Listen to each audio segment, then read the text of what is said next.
আল্লাহর কাছে গিয়ে বলবে, আল্লাহ এই যে পাহাড় পরিমাণ নেকের মালিক, আজকে পাহাড় পরিমাণ নেক নিয়ে জান্নাতে যাওয়ার জন্য অপেক্ষমান। আয় আল্লাহ, আপনি এই ব্যক্তিকে জান্নাতে যাওয়ার আদেশ দেওয়ার পূর্বে এই লোকটার ব্যাপারে আপনার কাছে আমার কিছু অভিযোগ আছে।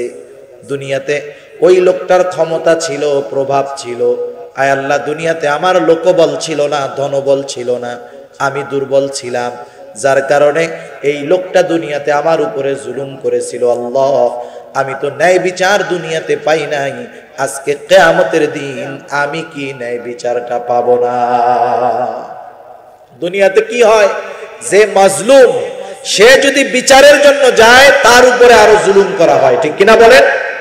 তার উপরে আরো জুলুম হয়, বরং তাকে হুমকি দেওয়া হয়, তাকে থ্রেট দেওয়া হয় যে মামলা করছো, মামলা তোল, নইলে জমি গেছে, এরপরে কিন্তু জান যাবে। আছে না নাই? সেজন্য সাবধান, আমরা মাজলুম হব, কখনো জালেম হব না। কারণ মাজলুমের দোয়া বড় কঠোর দোয়া। দুনিয়াতে আমরা মাজলুম হব, খবরদার জালেম হব না। কারণ আল্লাহর নবী বলেন, ইত্তাকি দাওয়াতাল মাজলুম, তোমরা মাজলুমের বদদোয়াকে ভয় করো। কারণ তার এবং তার দোয়ার মধ্যে, তার এবং আল্লাহর মধ্যে কোনো পর্দা থাকে না। মাজলুম যখন জুলুমের শিকার হয়ে দোয়া করে, আল্লাহ তাআলা সাথে সাথে মাজলুমের দোয়া কবুল করে নেয়। সেজন্য আমরা মাজলুম হব, জালেম হব না। এইবার লোকটা বলবে, আল্লাহ দুনিয়াতে তো আমি মাজলুম ছিলাম, ন্যায় বিচার পাই নাই, আজকেও কি ন্যায় বিচার পাবো না? আল্লাহ তাআলা তো কিয়ামতের দিন ন্যায় বিচারের আদালত কায়েম করবে।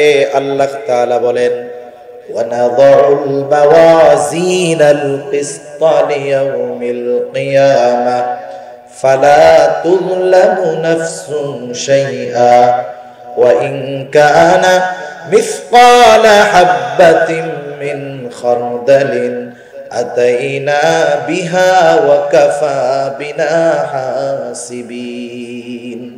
আল্লাহ রাব্বুল আলামিন বলেন, ওয়ানাযুল মাওয়াজিনাল কিসতা লিয়াউমিল কিয়ামা, আমি কিয়ামতের দিন ইনসাফের আদালত কায়েম করব। দুনিয়ার আদালত, এখানে ন্যায় বিচার পাওয়া বড় কষ্টের, কিন্তু আল্লাহ বলেন আমার আদালতে কোনো জুলুম হবে না। ফালা তুযলামু নাফসুন শাইআ, আমার আদালতে কোনো জুলুম নাই, কারো উপরে ন্যূনতম জুলুম করা হবে না। বরং কি হবে, আল্লাহ তাআলা বলেন, ওয়া ইন কানা মিসকালা হাববাতিন মিন খারদালিন আতাইনা বিহা, দুনিয়াতে কেউ যদি সরিষা দানা পরিমাণ কোনো আমল করে থাকে, এটা হোক নেক আমল আর বদ আমল, সেই আমল সহ তাকে হাজির করা হবে। শুধু তাই নয়, সে দুনিয়াতে যে আমল করেছে সেই আমলের ব্যাপারে হিসাবও নেওয়া হবে। এত মানুষের হিসাব আল্লাহ কিভাবে নিবেন? আল্লাহ বলেন, কাফা বিনা হাসিবিন। সুবহানাল্লাহ, হিসাব নেওয়ার জন্য আমি আল্লাহই যথেষ্ট। সুবহানাল্লাহ বলেন না? এত মানুষের হিসাব আল্লাহ তাআলা নিবেন না। এইবার আল্লাহ রাব্বুল আলামিন ওই বাদীর অভিযোগটাকে গ্রহণ করবে। আর আমাদের দেশে কি হয়, অভিযোগকারী যদি দুর্বল হয় 10 দিন পুলিশের পিছনে ঘুরে মামলাই নেয় না। আছে না নাই? বিচার পাওয়া তো বহুদূর, অভিযোগটাকেই গ্রহণ করে না। কিন্তু আল্লাহ তাআলা সাথে সাথে বাদীর অভিযোগটাকে গ্রহণ করবে এবং এই ব্যাপারে বিবাদীকে জিজ্ঞাসা করবে যে এই যে লোকটা তোমার ব্যাপারে অভিযোগ দায়ের করলো, অভিযোগ সত্য কিনা? দুনিয়ার আদালতে মিথ্যা সাক্ষী পাওয়া যায়, দুনিয়ার আদালতে মিথ্যা বলা যায়, কিন্তু কিয়ামতের দিন বলেন তো মিথ্যা বলার কোনো উপায় আছে নাকি? কিয়ামতের দিন কেউ মিথ্যা বলতে পারবে না। বরং আমি আপনি যে অঙ্গ প্রত্যঙ্গ দিয়ে দুনিয়াতে গুনাহ করি, আল্লাহর কসম, আল্লাহ কোরআনে জানায় দিয়েছেন, আমার হাত, আমার পা, আমার চোখ, আমার কান, আমার চামড়া কিয়ামতের দিন আমার আপনার গুনার বিপক্ষে, আমার আপনার বিপক্ষে আমার গুনার কথাগুলা আল্লাহ তাআলার কাছে বলে দিবে। এদেরকে ঘুষ দিয়া, ভয় দেখায়া মিথ্যা সাক্ষ্য দেওয়ার কোনো সুযোগ নেই।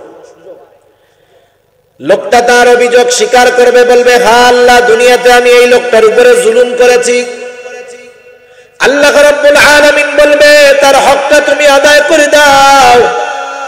এইবার বিবাদী জালেম বলবে আল্লাহ এ তো দুনিয়া না, দুনিয়া না, দুনিয়া যদি হতো তার হকগুলো আমি দুনিয়াতে আদায় করে দিতাম। এইবার বাদী বলবে আল্লাহ ঠিক, এ তো দুনিয়া না, দুনিয়া না, দুনিয়ার মধ্যে সে আমার জমি জোরপূর্বক দখল করেছে। আজকে কিয়ামতের দিন আমার তো জমির প্রয়োজন নাই, আজকে আমার যা প্রয়োজন সেটা তার কাছে আছে। আয় আল্লাহ আমার জমির হকটা তার নেকির মাধ্যমে আদায় করে দেওয়া হোক। ওয়া ইন্নামা তুওয়াফাউনা উজুরাকুম ইয়াউমাল কিয়ামাহ ফামান যুহজিহা আনিন নার ওয়া উদখিলাল জান্নাতা ফাকাদ ফাজ। আল্লাহ রাব্বুল আলামিন বলেন ওয়া ইন্নামা তুওয়াফাউনা উজুরাকুম ইয়াউমাল কিয়ামাহ। আল্লাহ রাব্বুল আলামিন আমাদেরকে বলেন কিয়ামতের দিন প্রতিটা মানুষকে তার আমলের পরিপূর্ণ প্রতিদান দেওয়া হবে। তার মানে একটা মানুষ দুনিয়াতে যেমন কর্ম করেছে ওই কর্মের পরিপূর্ণ প্রতিদান আল্লাহ তাআলা কিয়ামতের ময়দানে দিবেন। এরপরে আল্লাহ তাআলা বলেন ফামান যুহজিহা আনিন নার ওয়া উদখিলাল জান্নাতা ফাকাদ ফাজ। যে আগুন থেকে বাঁচবে তথা জাহান্নাম থেকে বেঁচে জান্নাতে যাবে, আল্লাহ তাআলা বলেন ফাকাদ ফাজ, সেই লোকটা সফল কাম হয়ে যাবে। সেজন্য মূলত কে সফল হবে কে ব্যর্থ হবে এটা মোটামুটি দুনিয়াতেই নির্ধারিত হয়ে যায়। এই জন্য আল্লাহ তাআলা পবিত্র কোরআনুল কারীমের মধ্যেই জাহান্নাম থেকে বাঁচার সতর্কতা আমাদেরকে আল্লাহ তাআলা জানায় দিয়েছেন। আমি যে আয়াতখানি আপনাদের খেদমতে তিলাওয়াত করেছি এই আয়াতের মধ্যে আল্লাহ রাব্বুল আলামিন সাধারণ সকল মুমিনদেরকে উদ্দেশ্য করে দুইটা আদেশ করলেন। আল্লাহ তাআলা মুমিনদেরকে উদ্দেশ্য করে বলেন ইয়া আইয়ুহাল্লাযীনা আমানু, হে ঈমানদারেরা। এক নাম্বার আদেশ আল্লাহ তাআলা বলেন কু আনফুসাকুম, তোমরা নিজেদেরকে বাঁচাও, নিজেদেরকে রক্ষা করো। ওয়া আহলিকুম, তোমাদের অধীনস্থ যারা তাদেরকে বাঁচাও, তাদেরকে রক্ষা করো। কিসের থেকে? আল্লাহ তাআলা বলেন নারা, জাহান্নাম থেকে। তুমি নিজেকে বাঁচাও, তোমার অধীনস্থদেরকেও বাঁচাও। দুনিয়াতে আল্লাহ তাআলা আদেশ দিয়ে দিলেন জাহান্নাম থেকে নিচে বাঁচতে, অধীনস্থদেরকে জাহান্নাম থেকে বাঁচাতে। এখন একটা প্রশ্ন সর্বপ্রথম আমাদের সামনে আছে। হযরতে ওমর রাদিয়াল্লাহু তাআলা আনহু এই আয়াতটা যখন নাজিল হয় উনি জিজ্ঞাসা করলেন ইয়া রাসূলুল্লাহ, নিজেরা নিজেদেরকে জাহান্নাম থেকে বাঁচাবো বুঝতে পারলাম, কিন্তু অধীনস্থদেরকে কেমন করে জাহান্নাম থেকে বাঁচাবো? কারণ দুনিয়াতে এমন ক্ষমতা নাই যে সে অন্য কাউকে জাহান্নাম থেকে বাঁচাতে পারে। আছে এমন ক্ষমতা কারো? আসেনি? নাই। আমাদের বাংলাদেশ সহ উপমহাদেশের কিছু বাবাদের ক্ষমতা আছে যে ওরা জাহান্নাম থেকে বাঁচাইতে পারে, এরকম ঘোষণা দেয় কি দেয় না?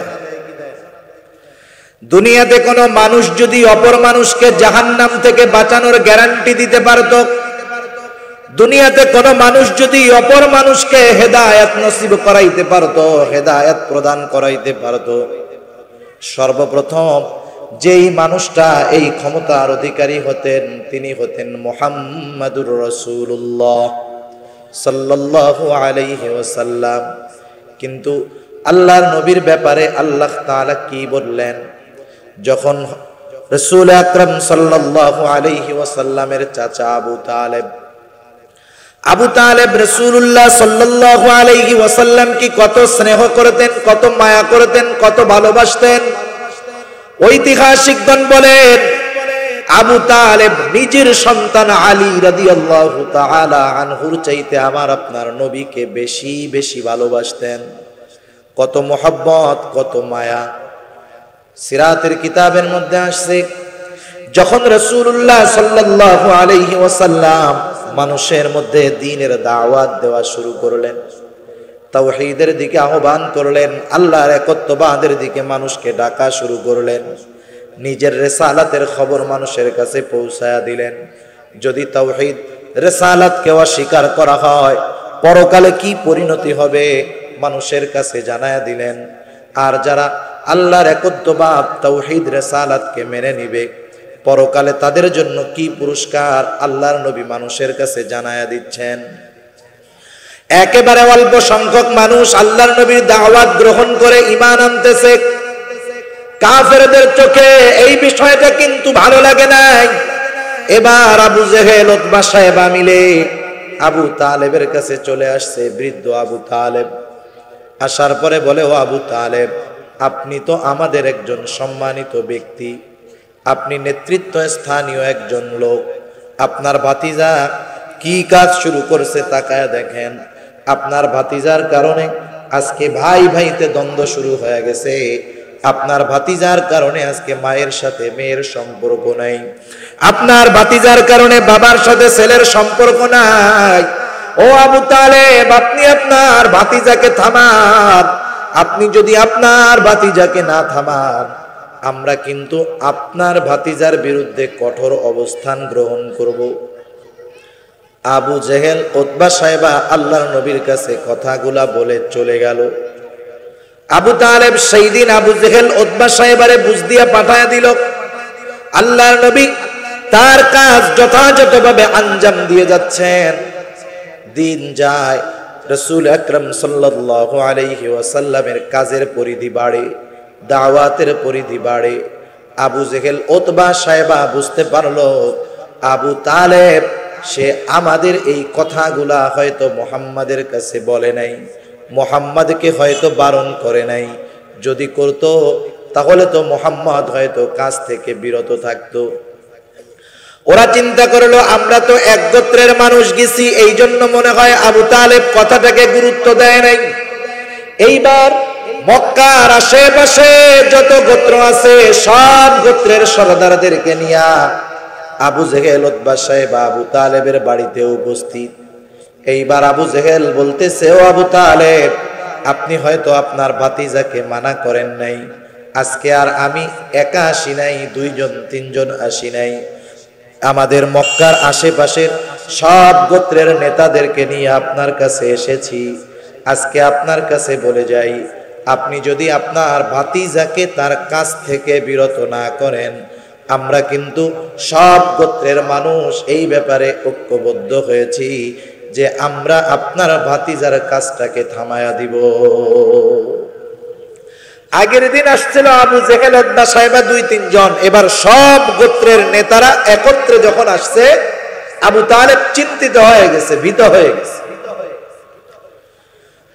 ওরা চলে গেল। আবু তালেব গভীর রাত পায়চারি করতেছে। রাসূল আকরাম সাল্লাল্লাহু আলাইহি ওয়াসাল্লাম গভীর রাতে দাওয়াতি কাজ শেষে বাড়িতে ফিরলেন। আবু তালেব চিন্তিত, বৃদ্ধ আবু তালেব চোখের মধ্যে কোনো ঘুম নাই। এইবার নবীজি যখন বাড়িতে ফিরলেন আবু তালেব ভাতিজাকে ডাক দিচ্ছে, ও মুহাম্মদ এদিকে আসো। নবীজি চাচার ডাকে চাচার কাছে আইসা দাঁড়াইলেন। আবু তালেব বলতেছে, ও মুহাম্মদ, তুমি কি কাজ শুরু করছো? একটু কি বিরত হওয়া যায় না? আরবের সব গোত্রের মানুষেরা তোমার বিরুদ্ধে চলে গেছে, তারা আমার কাছে এসে বলেছে তুমি যদি তোমার কাছ থেকে বিরত না হও তারা কিন্তু ঐক্যবদ্ধভাবে তোমার বিরুদ্ধে কঠোর ব্যবস্থা গ্রহণ করবে। আমি তো তোমার জীবনের আশঙ্কা করতেছি, তারা তো সবাই এক হয়ে গেছে, আমি তো একটা বিপদের আভাস পাইতেছি। স্বাভাবিক কি, দুনিয়ার মধ্যে কোনো ছেলে যদি ভালো কাজ করতে যায়, কারো সন্তান যদি ভালো কাজ করতে যায়, আর এই ভালো কাজের যদি বড় বাধা আসে, মা বাবা চিন্তিত হয়ে মোহব্বতের সাথে ওই সন্তানকে বলে, বাজান এই কাজ তোমার করার দরকার নাই, ভালো কাজ করার বহুত লোক আছে, তুমি থামো, তোমার এই কাজের কারণে হয়তো তোমার উপরে কোনো জুলুম অত্যাচার আসতে পারে, বলে কি বলে না? মোহব্বতের কারণে মা বাবা বিপদের আশঙ্কা থাকলে অনেক সময় ভালো কাজ থেকেও বারণ করে। আবু তালেব জানে যে আমার ভাতিজা যা করতেছে ভালো কাজ, কিন্তু বড় বিপদের আশঙ্কা। এই চিন্তায় আল্লাহর নবীকে বলতেছে, ও মুহাম্মদ, আমি তো তোমার ব্যাপারে বড় বিপদের আশঙ্কা করতেছি, তুমি একটা কাজ করো মুহাম্মদ, এই কাজ থেকে তুমি একটু বিরত থাকো। আল্লাহর নবী বুঝতে পারলেন চাচা বড় চিন্তিত এবং আমার ব্যাপারে ভীত। এইবার চাচার কথা শেষ হয়ে গেল। এইবার চাচাকে আমার আপনার নবী বলতেছেন, চাচা আমি বুঝতে পেরেছি আপনি তাদের কথায় ভয় পেয়ে গেছেন, কিন্তু চাচা আপনি শুনে রাখেন, আরবের সব গোত্রের মানুষ কেন, গোটা পৃথিবীর মানুষ যদি আমার বিরুদ্ধে চলে যায়, আল্লাহ তাআলা আমাকে যেই দায়িত্ব দিয়েছেন এই দায়িত্ব পালনে আমি বিন্দু পরিমাণ পেছনের দিকে আসব না। সারা আরব কেন, সারা দুনিয়ার মানুষ আমার বিরুদ্ধে চলে যাক, আমি এই কাজ থেকে বিরত হব না, আমি এই কাজ থেকে ফিরে আসব না, আমার জীবন চলে যায় যাক।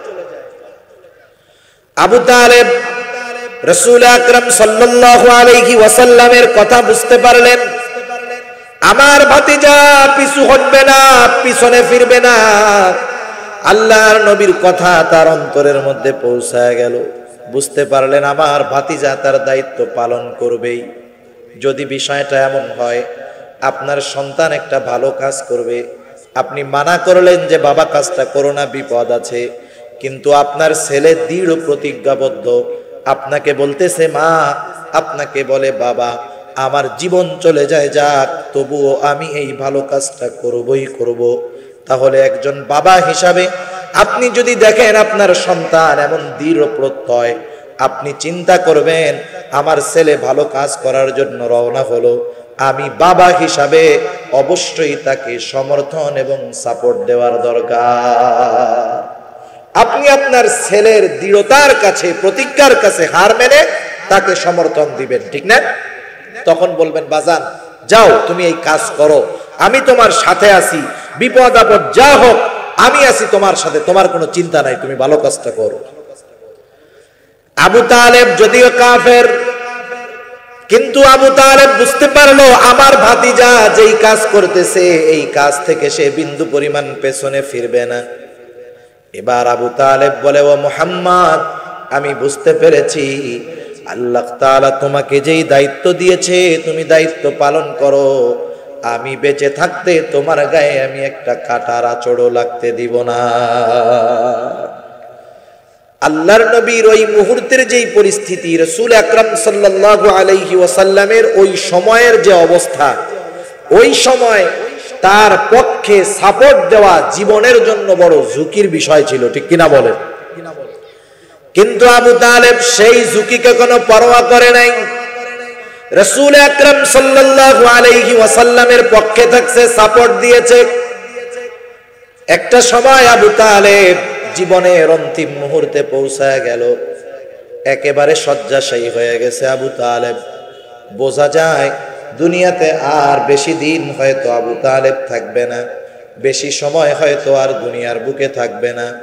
আমার আপনার নবী খুব ভালো মতো জানে চাচা আমাকে যতই ভালোবাসুক না কেন, ঈমানবিহীন যদি চাচা মারা যায় আমার চাচার ঠিকানা নিঃসন্দেহে জাহান্নাম। যতই ভালোবাসুক আর যত মোহাব্বত করুক, চাচা যদি ঈমানবিহীন মারা যায় তাইলে এই ভালোবাসা, এই মোহাব্বত ঈমান না থাকার কারণে কোনো কাজে আসবে না। এজন্য আল্লাহর নবী চাচার শিয়রে গিয়া বারবার বলতেছে, চাচা আপনি হয়তো জীবনের অন্তিম মুহূর্তে চলে আসছেন, ও চাচা আপনি শুধু মুখ দিয়ে বলেন লা ইলাহা ইল্লাল্লাহ, এতটুকু কথা আপনি বলেন, বাকি বিষয়ের জন্য কিয়ামতের ময়দানে আল্লাহর কাছে আমি আপনার জন্য সুপারিশ করব। আবু তালেব চাচার ভাতিজার কথা শুনতেছে। ঐতিহাসিকগণ লিখেন আবু তালেবের চেহারা বা ভাব দেখে মনে হয় এই বুঝি জবান দিয়ে লা ইলাহা ইল্লাল্লাহ বলে দেয়। কিন্তু আবু তালেব তো একজন প্রসিদ্ধ নেতা, বংশীয় লোক, সবার মুরব্বী। আবু তালেবের ভাব কেমন জানি মুখ দিয়া বলে দেয় লা ইলাহা ইল্লাল্লাহ। আবু তালেবের এই সংকটপন্ন অবস্থায় মক্কার সব কুরাইশ কাফেরদের সর্দারেরা আবু তালেবের বাড়ির মধ্যে উপস্থিত।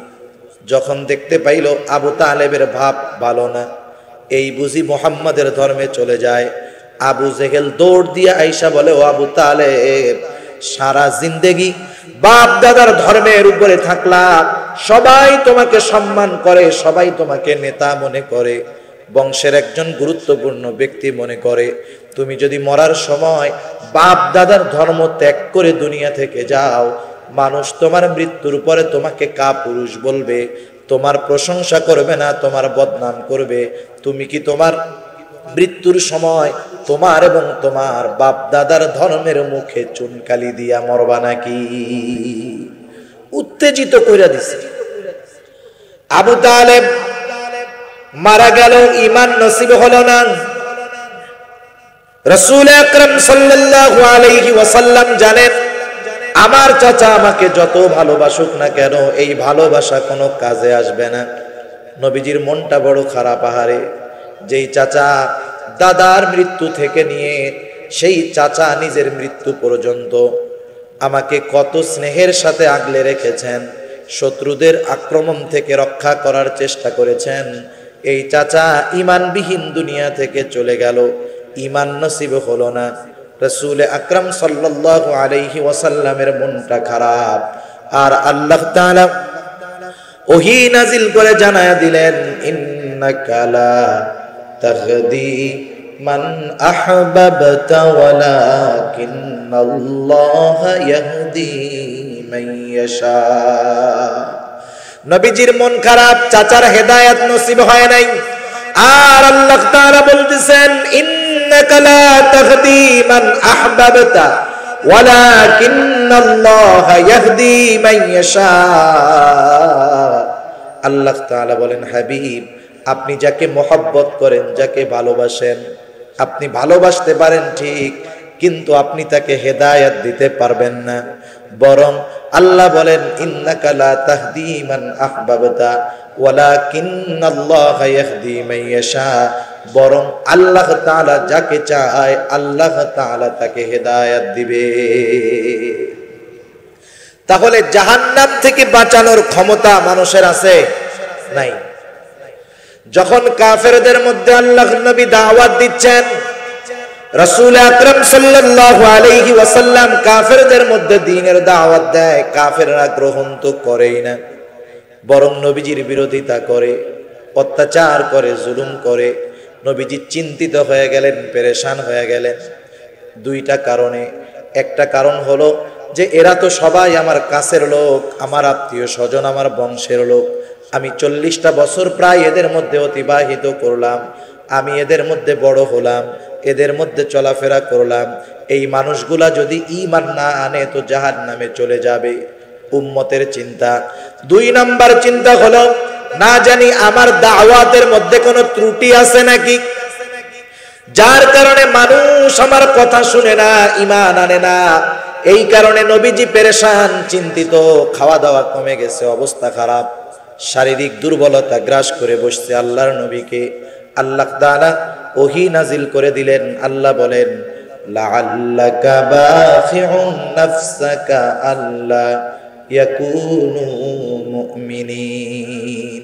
তারা যে ঈমান আনে না, তারা ঈমান না আনার কারণে আপনি নিজেকে মৃত্যুর দিকে ঠেলে দিচ্ছেন। সম্ভবত আপনি নিজেকে নিজে নিঃশেষ করে দিচ্ছেন। এমনটা আপনি করবেন না, বরং আপনি শুনেন।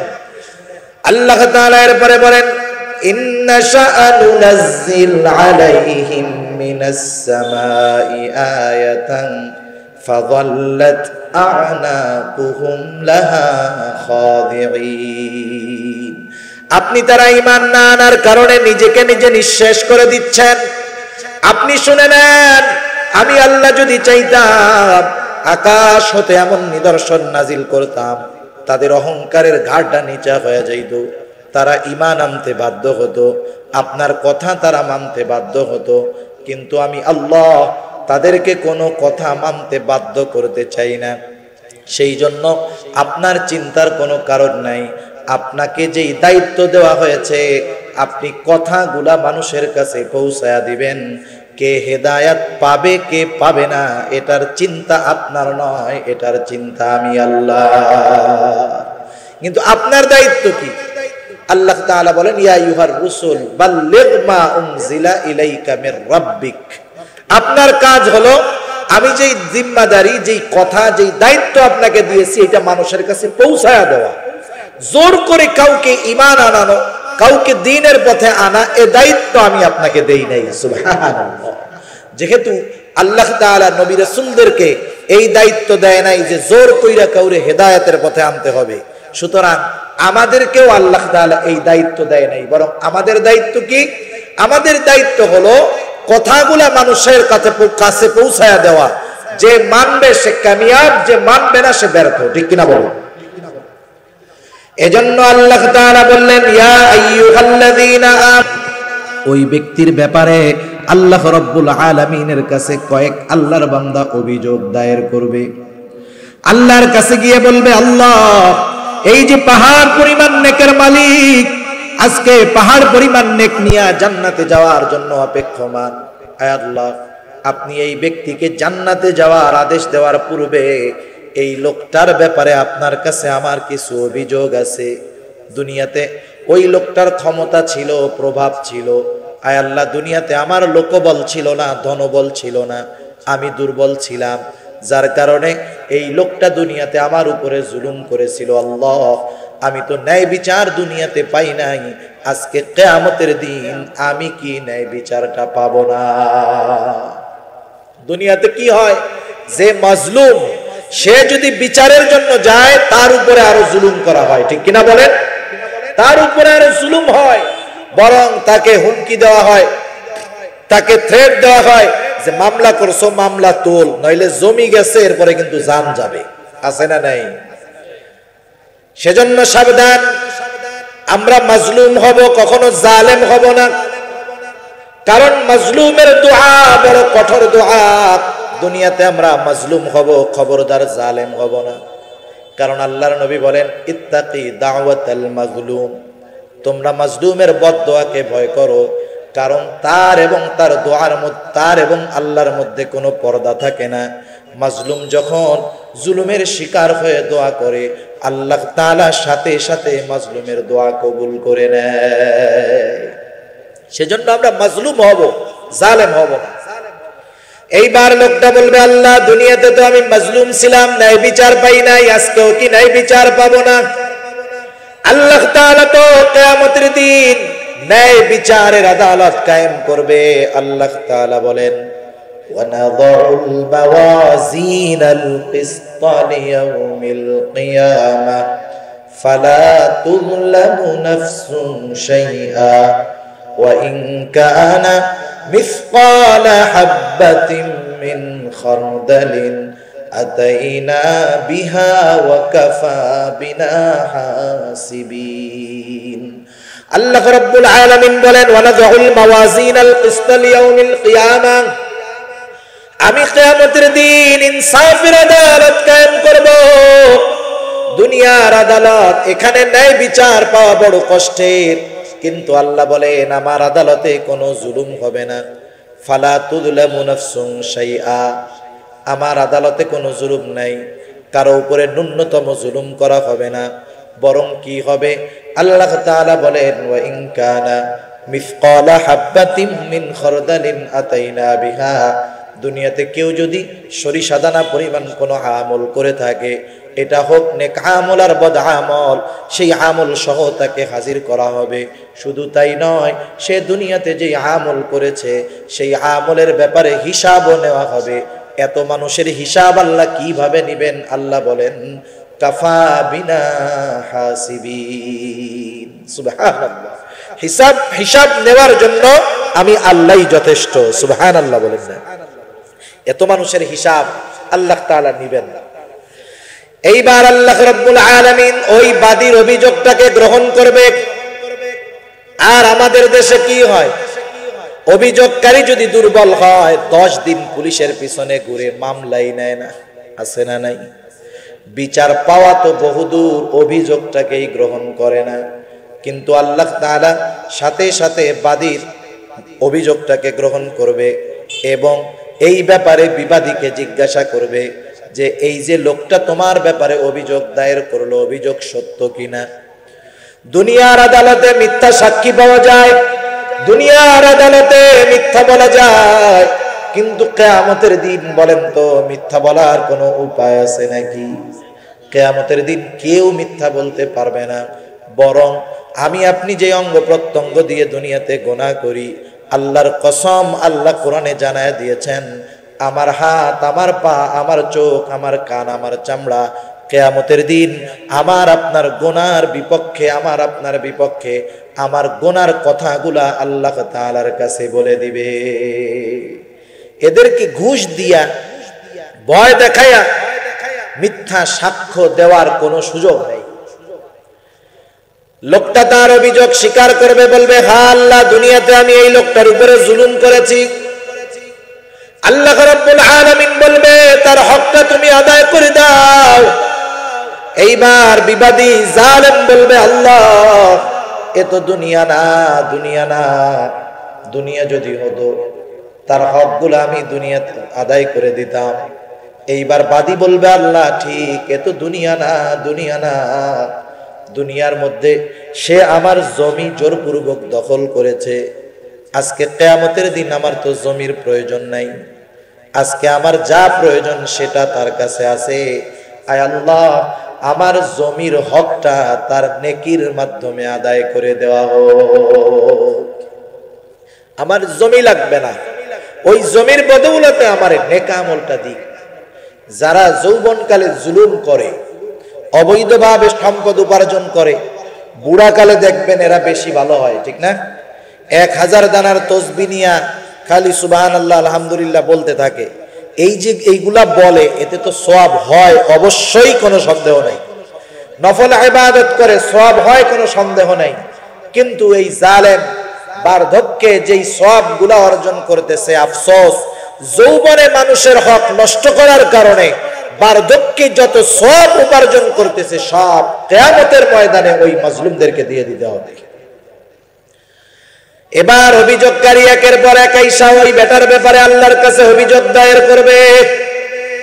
কারণ যেই মানুষগুলা জুলুম করে, অত্যাচার করে, এরা একজনের উপরে করে না, অনেক জনের উপরে করে।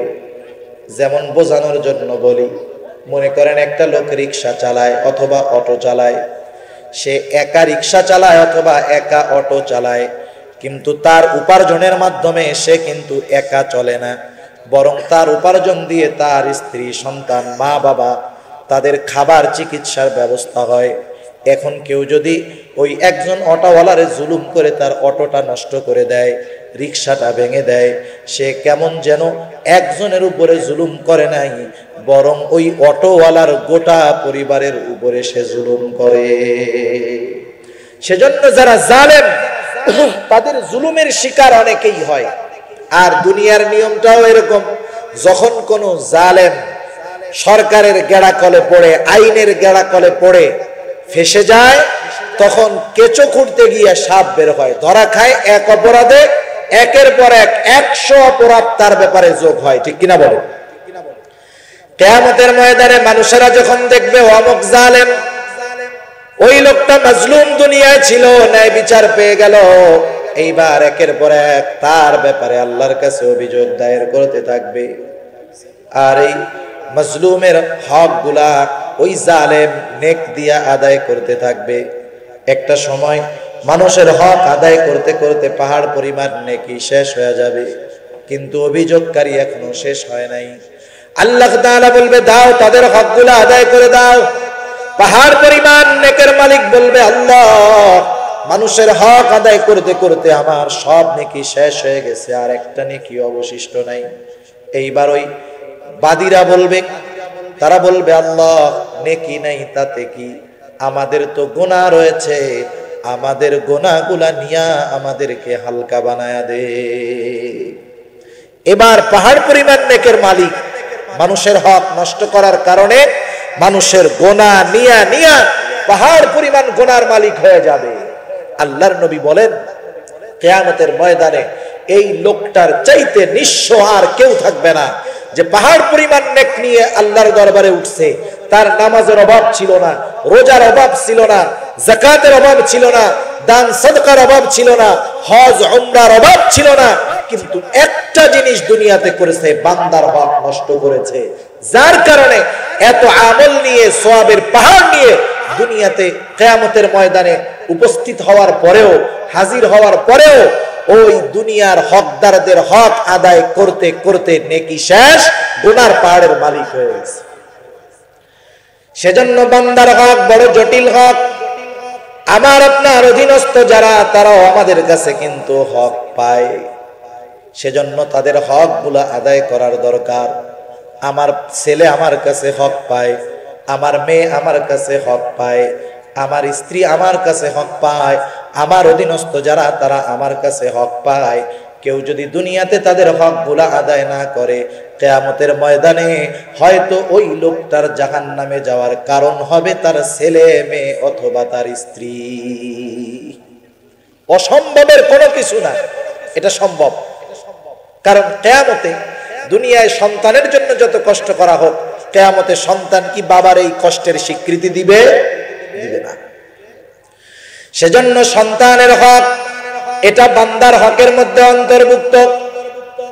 আমাদের দেশে অধিকাংশ জায়গায় যাওয়ার পরে আমাদের কাছে বলা হয়, হুজুর আমার সন্তানেরা আমার হকগুলো আদায় করে না, আমরা বুড়া হয়ে গেছি, আমাদের ঠিক মতো চিকিৎসার টাকা দেয় না, খরচ দেয় না, একটু মা বাবার হকের ব্যাপারে আলোচনা করেন।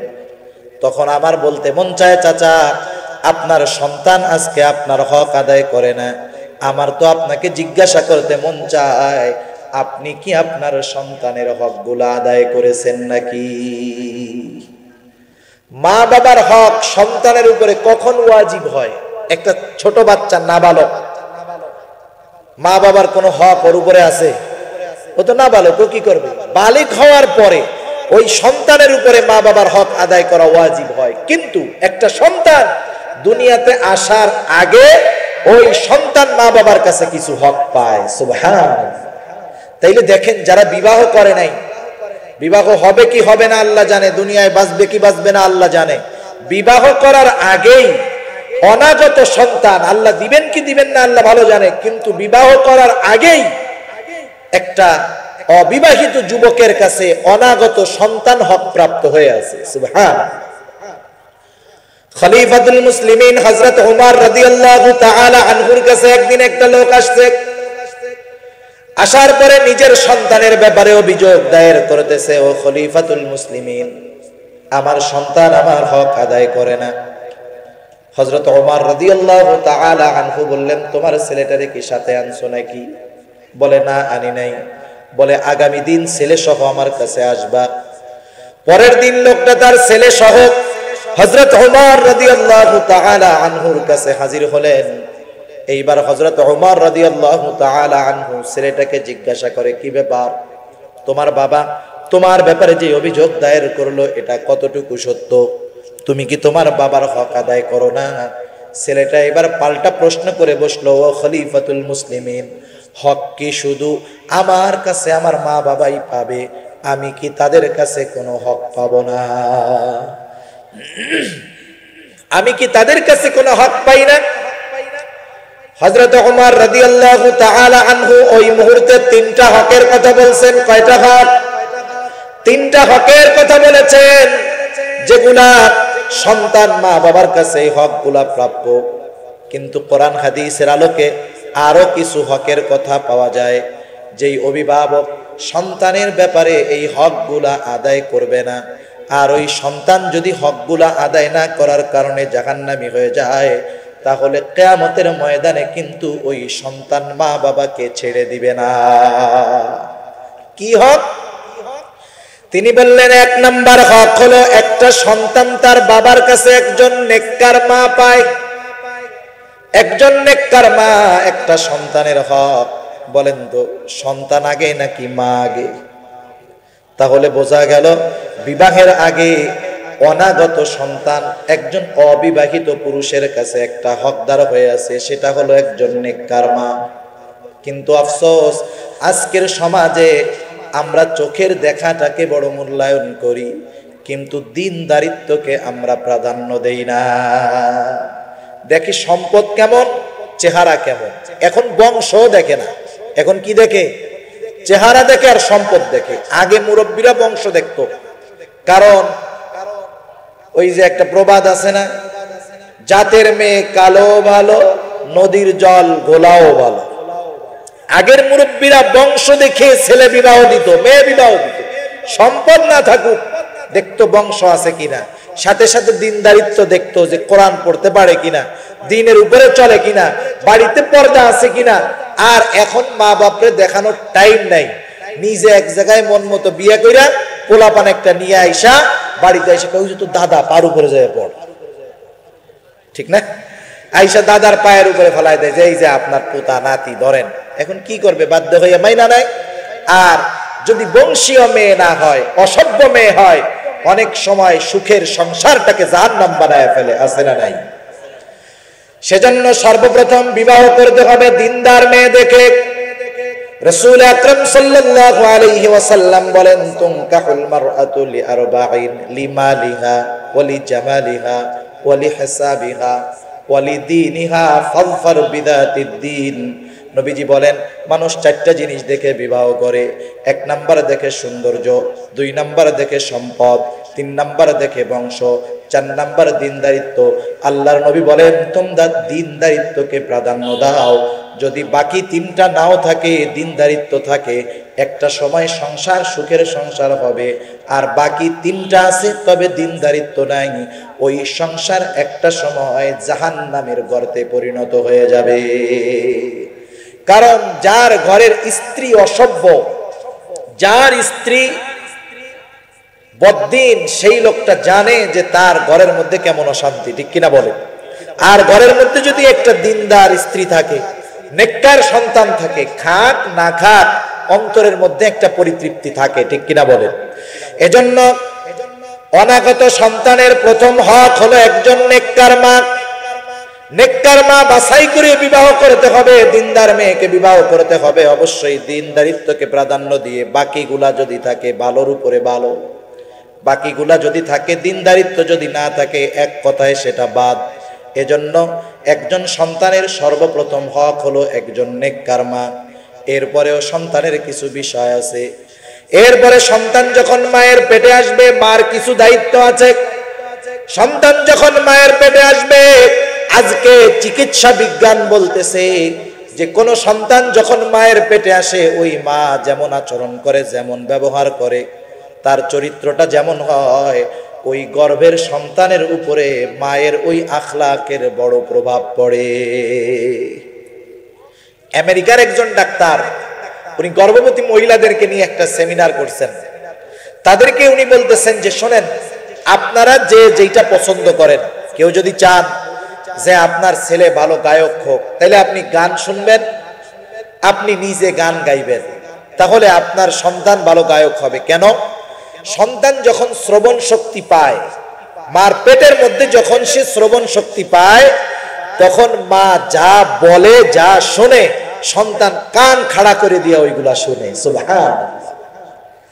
আমরা ঘটনা শুনছি বুজুর্গদের কাছ থেকে যে কুতুবউদ্দিন বখতিয়ার কাকি রহমাতুল্লাহি আলাইহি,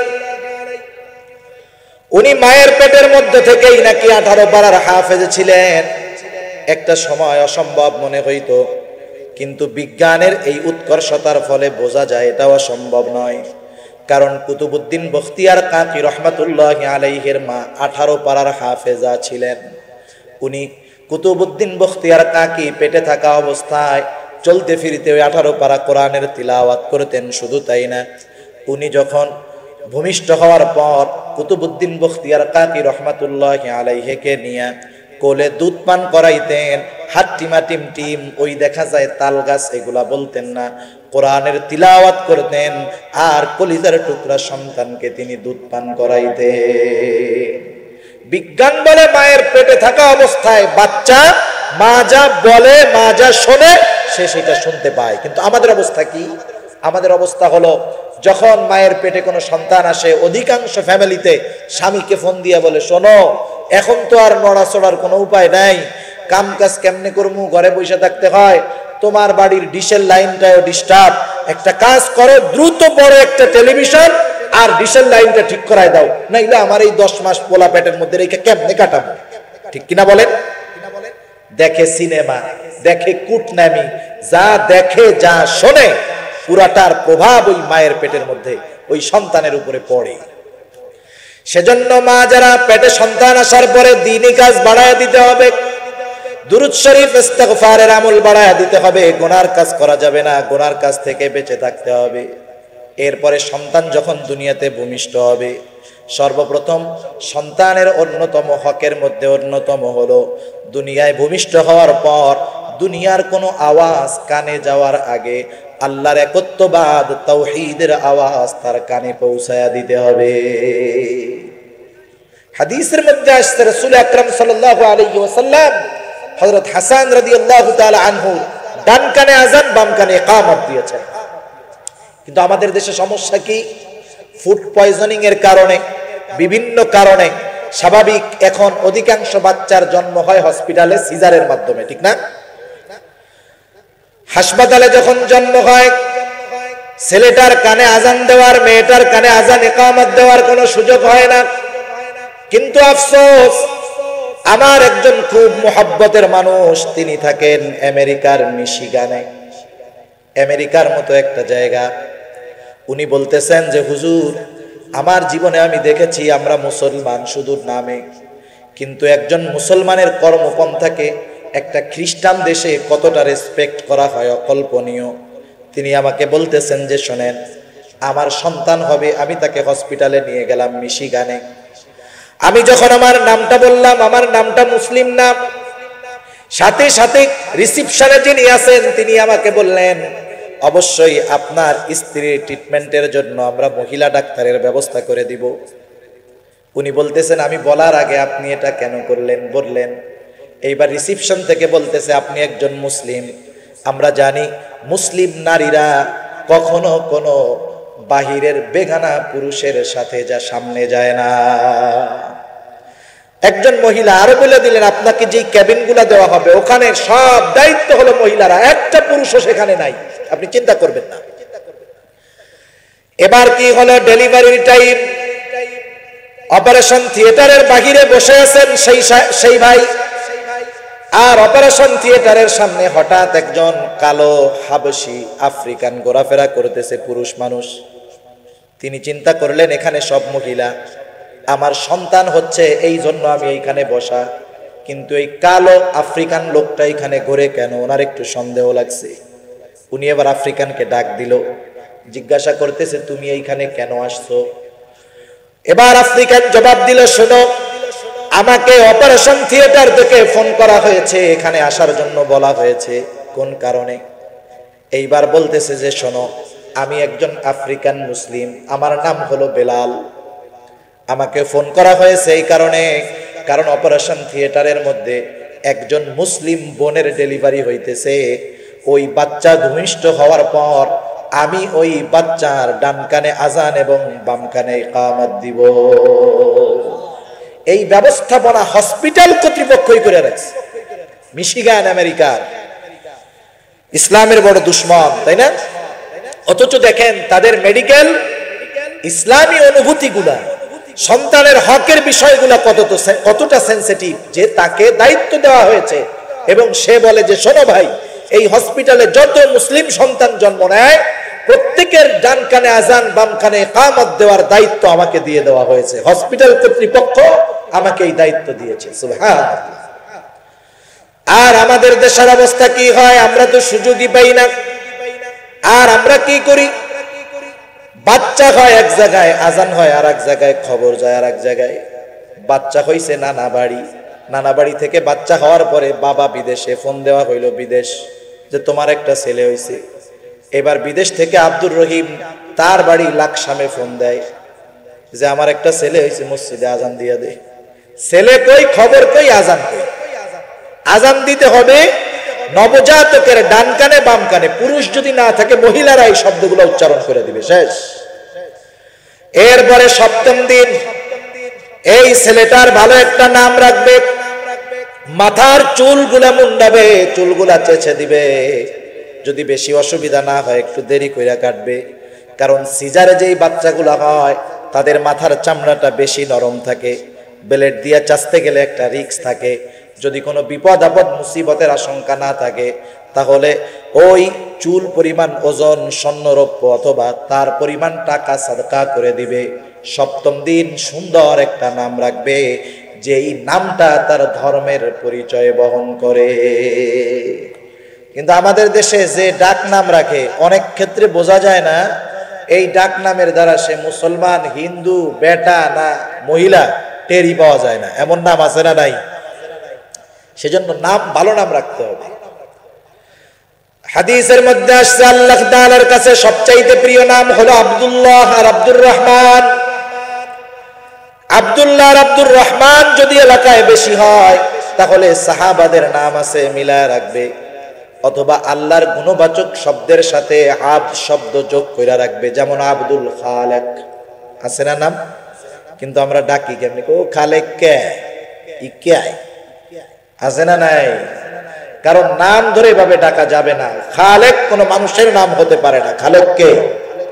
যখন এই ধরনের নাম কারো থাকবে আমরা পুরা নাম ডাকবো আব্দুল খালেক, আব্দুর রহিম, আব্দুল সামাদ, আব্দুল মজিদ। আমরা এভাবে নাম পরিপূর্ণ ধরে সুন্দরভাবে ডাকবো।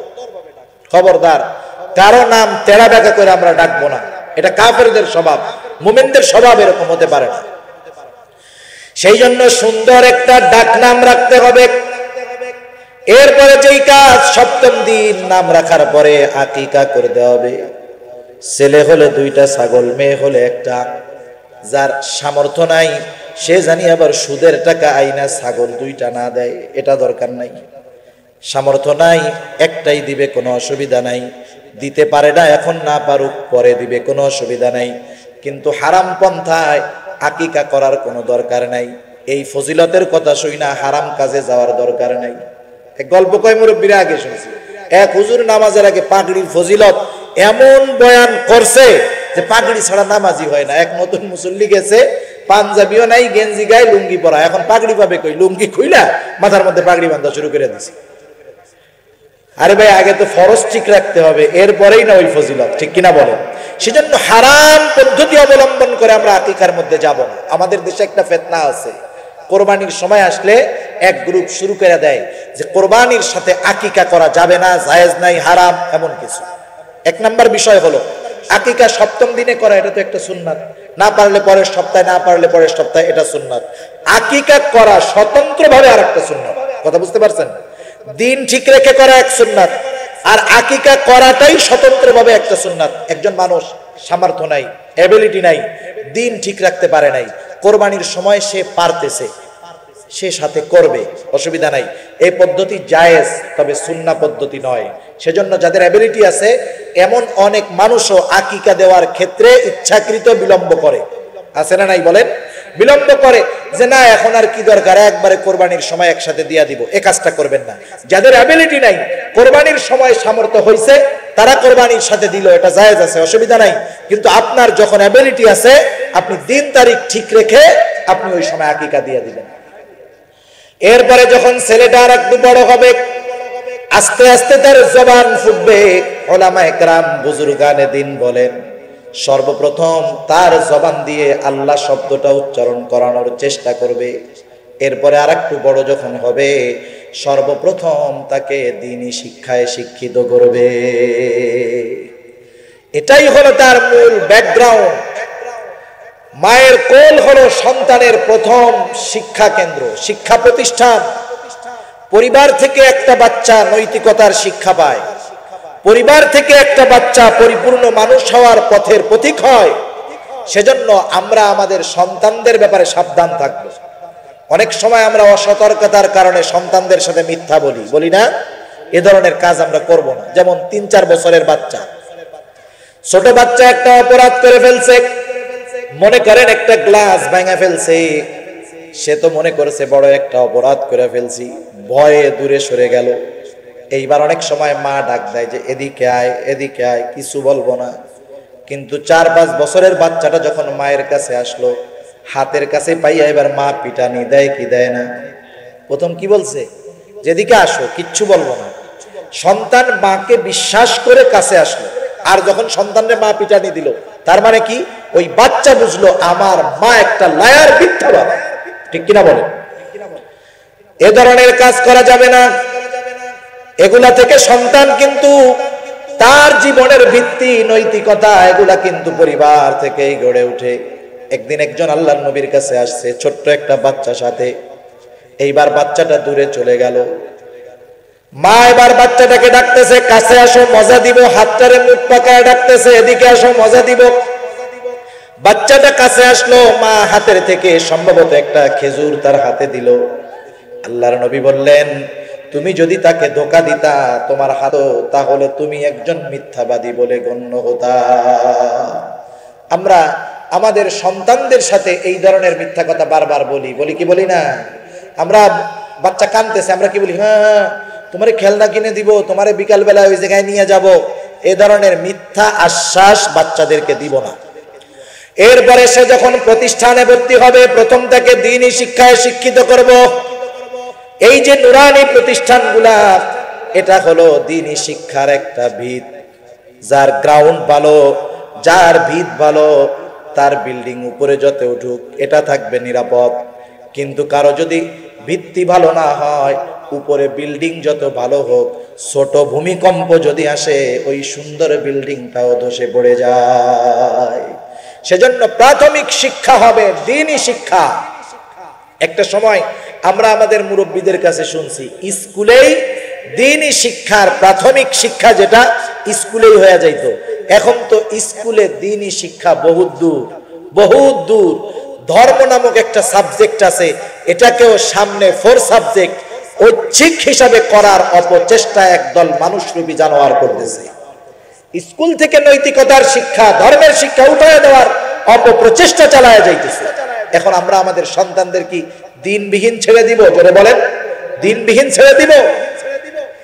আপনি, আমি, আপনার সন্তানকে ভালোবাসি, দুনিয়ার বিপদ আপদ থেকে বাঁচানোর চেষ্টা করি, কিন্তু কেন জাহান্নামের আগুন থেকে বাঁচানোর চেষ্টা করি না?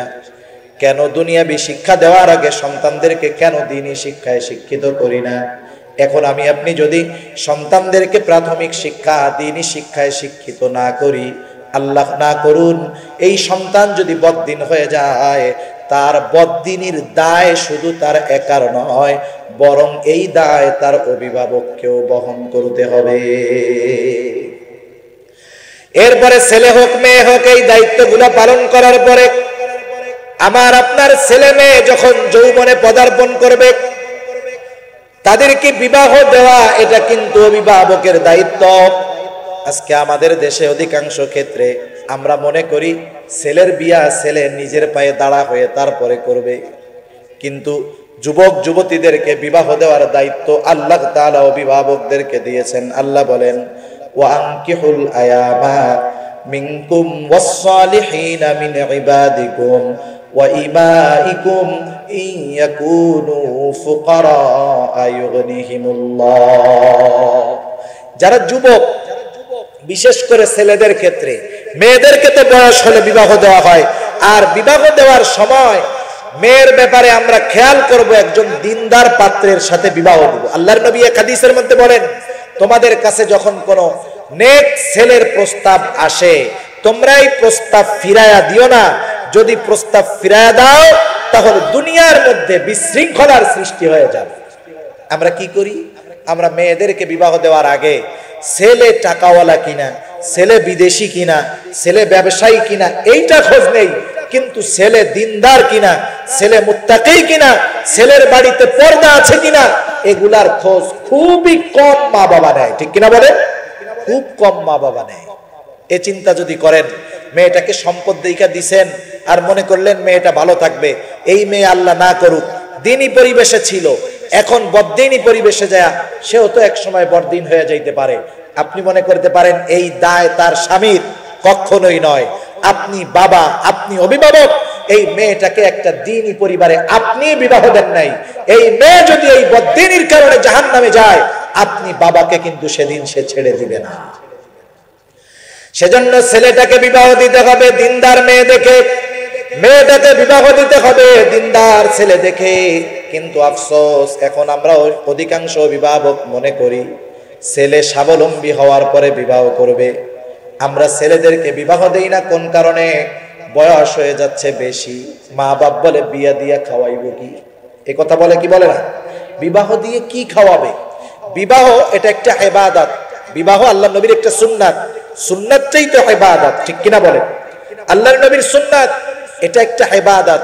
ইবাদত যখন ইবাদতের পদ্ধতিতে করা হয়, ইবাদত যখন সুন্নাহ পদ্ধতিতে করা হয়, ওই ইবাদতের মধ্যে আল্লাহ তাআলার সন্তুষ্টি থাকে, ওইটা আল্লাহর কাছে কবুল হয়। এখন আপনাদেরকে যদি জিজ্ঞাসা করি, আপনাদের সমাজে অধিকাংশ বিবাহ কি সুন্নাত পদ্ধতিতে হয়? জোরে বলেন হয়? যেহেতু বিবাহ সুন্নাত পদ্ধতিতে হয় না, এই জন্য ওই বিবাহের মধ্যে আল্লাহর বরকত রহমত থাকে না। কিন্তু যদি কেউ বিবাহ সুন্নাত পদ্ধতিতে দেয়, একেবারে কনে দেখা থেকে শুরু করে নিয়ে বিবাহের সব কাজ যদি সুন্নাত পদ্ধতিতে করে, এমত অবস্থায় ওই ছেলেটা যদি সম্পদের দিক দিয়ে গরিব হয়, অভাবীও হয়, আল্লাহ তাআলা বলেন ইয়াকুনু ফুকারা আয়ুগনিহিমুল্লাহ, আরশে আজিমের মালিক আমাদের রিজিক যার হাতে সেই আল্লাহ বলতেছে, যদি তারা গরিব হয়, আল্লাহ তাআলা বলেন ইউগনিহিমুল্লাহ, এই বিবাহটাকে সুন্নাত পদ্ধতিতে যথাসময়ে দেওয়ার কারণে ওই ছেলেটা যদি গরিব থাকে, তাকে যিনি ধনী বানায়া দিবেন তিনি কে? কিন্তু বিবাহটা সুন্নাত পদ্ধতিতে হইতে হবে, ইবাদতের নিয়তে হতে হবে, তাইলে ওই বিবাহের মধ্যে বরকত কে দিবে? দুনিয়াতে অনেক মানুষ আছে যারা বিবাহের পরে বরকতের দেখা পায়, আর যেগুলা যৌতুক নিয়ে এবং অসামাজিক কার্যকলাপ করে, বড় বড় গান বাজিয়ে নর্তকীদেরকে নাচিয়ে বিবাহ অনুষ্ঠান করে, বিবাহের পরে ওদের ঘর জাহান্নামে পরিণত হয়, ঠিক কিনা বলে? সেজন্য বিবাহ এটা দেওয়া অভিভাবকের দায়িত্ব। অভিভাবক যদি দায়িত্ব পালন না করে, আর এই ছেলে আর এই মেয়ে বিবাহ না দেওয়ার কারণে যদি কোনো অপরাধ করে, জিনা করে, অন্যান্য যত অপরাধ আছে সেগুলা করে, আল্লাহর কসম ওই বাপ যদি হাজী সাহেব হয়, ওই বাবা যদি দিনদার মুত্তাকি পরহেজগার হয়, ছেলে বিবাহ না দেওয়ার কারণে যৌবনের তাড়নায় ওই ছেলে মেয়ে যেই পাপ করবে, যেই গুনাহ করবে, ওই গুনার একটা অংশ ওই আল্লাহর ওলির আমল নামায়ও আল্লাহ তাআলা লিখে দিবে। সেজন্য দেখেন, গুনাহ করবে সন্তান, পাপ করবে সন্তান, অভিভাবক তার দায়িত্ব পালন না করার কারণে ওই সন্তানের পাপের ভাগ তার বহন করতে হবে। শুধু তাই না, আল্লাহ না করুন আমি আপনি যদি আমার আপনার অধীনস্থদের হকগুলা আদায় না করি, হক আদায় না করার কারণে যদি কিয়ামতের দিন আমার আপনার সন্তান, আমার আপনার অধীনস্থ এরা যদি জাহান্নামী হয়ে যায়, আর আমি আপনি যদি আমলের পাহাড় নিয়ে আল্লাহর সামনে উপস্থিত হই, ওরা কিন্তু সেই দিন আমাকে আপনাকে ছাড় দিবে না, বরং আমার আপনার ব্যাপারে আল্লাহর কাছে অভিযোগ দায়ের করে বলবে, রব্বানা ইন্না আতা'না সাদাতানা ওয়া কুবারানা ফাআদাল্লুনাস সাবিলা। তারা পদভ্রষ্ট হওয়ার জন্য আমাদেরকে দোষারোপ করবে, বলবে ইন্না আতা'না সাদাতানা ওয়া কুবারানা, আমরা আমাদের বড়দের আনুগত্য করেছি, আল্লাহ তাদের কথা মতো চলছি, ফাআদাল্লুনাস সাবিলা, আজকে যে আমরা পথচ্যুত হলাম, আজকে যে আমরা গোমরাহিতে নিপাতিত হলাম, আজকে যে আমরা জাহান্নামী হলাম, জাহান্নামী হওয়ার জন্য আমি দায়ী না, আমার বাপ দায়ী। স্ত্রী বলবে আমার স্বামী দায়ী। তারা আমার আপনার ব্যাপারে আল্লাহর কাছে আরো অভিযোগ করবে, আল্লাহর কাছে দাবি করবে, রব্বানা আতিহিম দিআফাইনি মিনাল আযাবি ওয়াল আনহুম লা'নান কাবীরা। তারা বলবে, আমার রব আপনি আমার এই পিতার, আমার এই নেতার, আমার এই অভিভাবকের আযাবকে দ্বিগুণ করে দেন, খাস লানতের উপরে বর্ষণ করেন। চিন্তা করেন তো, দুনিয়ার মধ্যে আপনি আমি যেই সন্তানের জন্য রক্তকে পানি করতেছি, শুধুমাত্র শরীয়তের কিছু হক তারা আমার আপনার কাছে প্রাপ্য ছিল, এই হকগুলা আদায় না করার কারণে কিয়ামতের ময়দানে তারা আমাদের যদি দুশমন হয়ে যায়, আমাদের জান্নাতে যাওয়ার অন্তরায় যদি হয়ে যায়, বাধা যদি হয়ে যায়, বলেন তো যেই বাবার ব্যাপারে এমন বিষয়টা হবে, ওই বাবার মতো দুর্ভাগা আর কেউ আছে নাকি? আর কেউ আছে? জোরে বলেন, কেউ নাই। সেজন্য শুধু নিজেরা বাঁচলে হবে না, অধীনস্থদেরকে বাঁচানোর সর্বোচ্চ চেষ্টা শরীয়ত যেই পন্থা বলে দিয়েছে সেই পন্থায় করতে হবে। আমরা তাদের হক আদায় করার পর এরা যদি বদদিন হয়, এরা যদি জাহান্নামী হয়, এরা যদি যা হয় হোক, আল্লাহর কাছে আমাদের কোনো দায় থাকবে না। আমরা আল্লাহর কাছে ধরা পড়বো না, আল্লাহর আদালতে আমাদেরকে আসামি হতে হবে না। সেজন্য আল্লাহ তাআলা বলেন, হে ঈমানদারেরা, ইয়া আইয়ুহাল্লাযীনা আমানু কু আনফুসাকুম ওয়া আহলিকুম নারা, নিজে জাহান্নাম থেকে বাঁচো, অধীনস্থদেরকে বাঁচানোর চেষ্টা করো। এখানে অর্থটা হবে এরকম, কোন জাহান্নাম থেকে? ওয়াকুদুহান নাসু ওয়াল হিজারা, যেই জাহান্নামের ইন্ধন হলো মানুষ এবং পাথর।